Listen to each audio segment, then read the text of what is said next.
Hello students, আশা করি সবাই ভালো আছে। আজকে আমি শেয়ার করব এসওপি রাইটিং এর দুটো common mistake.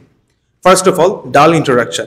Always start your SOP with a strong line which will highlight your intentions and academics. মনে রাখতে হবে এটা কোনো আপনার পার্সোনাল সেলফ ইন্ট্রোডাকশন না। এই ইন্ট্রোডাকশনে অবশ্যই আপনার একাডেমিক ফিল্ড অফ ইন্টারেস্টটাকে ফুটিয়ে তুলতে হবে, যেটা আপনি কনফিডেন্সের সাথে তুলে ধরলে আপনার স্ট্রং পার্সোনালিটি শো হবে। অ্যান্ড সেকেন্ডলি, কখনো আপনার রেসিপিতে কালারফুল টেক্সট কিংবা ইমেজ ব্যবহার করবে না, হুইচ লুকস ভেরি অকওয়ার্ড।